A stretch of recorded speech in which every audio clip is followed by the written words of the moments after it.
The Borderlands movie is already a massive flop at the box office, and really the only question left is how bad this will get, how much money it will lose, and how much damage they might do to this property and the fan base in the process. We knew as the reviews started to come out that the critics despised the movie, but certainly we've seen that before, especially for some video game adaptations. But then it turned out fans didn't like it either. It's been crucified by critics and fans alike, all while taking in a measly $8.6 million in its opening weekend. And Monday, Tuesday, Wednesday have not been much better for this movie. The only question is, how much will it actually lose? A movie with about $120 million budget. We're not exactly sure what the marketing might be for this movie, but already it might be a contender for the biggest flop of the year. And unlike the Take-Two CEO, who in response to some of this negative feedback said, hey, you know what? All we're asking is you give this movie a chance. Go out and decide for yourself.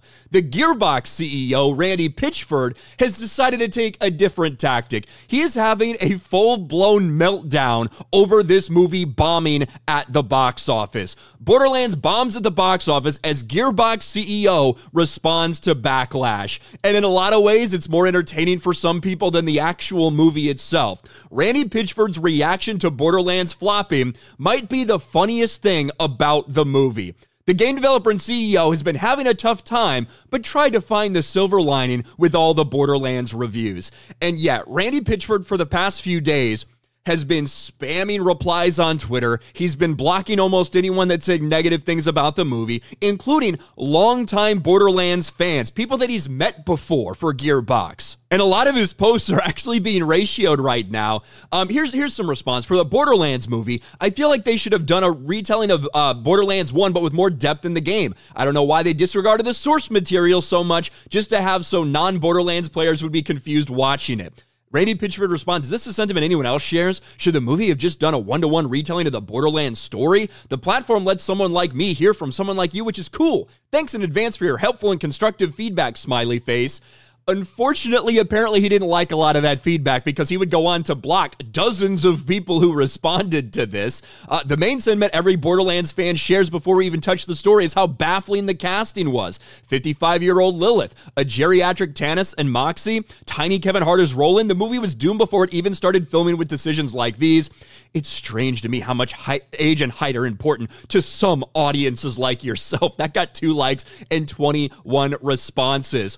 I love Borderlands and its community. Please don't let this experience and your reaction to folks not liking it sour any future perception of the IP.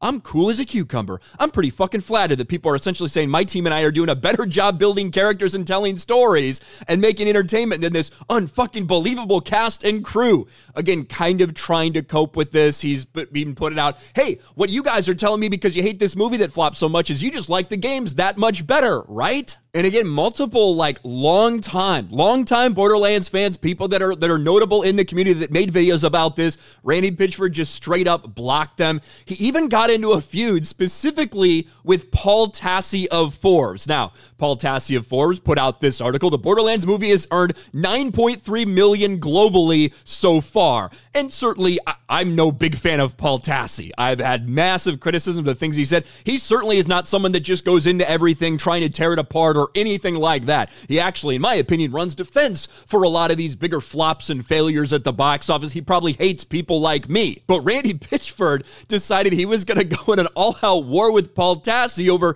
simply talking about the reality of this Borderlands flop. Multiple paragraphs. Oh, except for that Paul Tassi guy. It was pointed out to me that I blocked him too. So far, I think I accidentally blocked 3 people, not Paul Tassi. I thought he was being a dick, so I blocked him on purpose. I unblocked him, but I might block him again. Something about that dude's attitude just feels off. I read some shit he wrote where he seems to act like he knows me and fronts like he knows something he doesn't, and that doesn't rub me right. Bad vibes. But I don't know him at all, and only know what he writes on Twitter, so who knows? The internet can be a mess sometimes. It's strange to be someone other people seem to want to think about and talk about. I know he's super obsessed with stuff me and my company make, and I know he's a dude who's making a living talking shit, so good for him.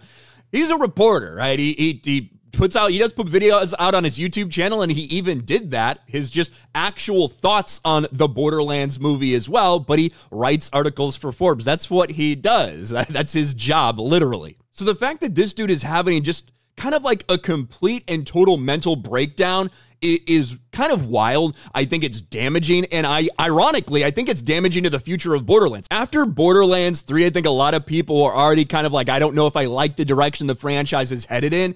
And now when you see the CEO of Gearbox, right, who's having complete and total mental breakdowns right now and getting ratioed on Twitter over the failure of this movie, can't imagine that that spells good news for the future, especially when this movie adaptation is being received so poorly. What do you guys think about this? Let me know in the comments section below. Smash a like button, subscribe to the channel, ring the bell for notifications, share this video out there, and I'll talk to you later.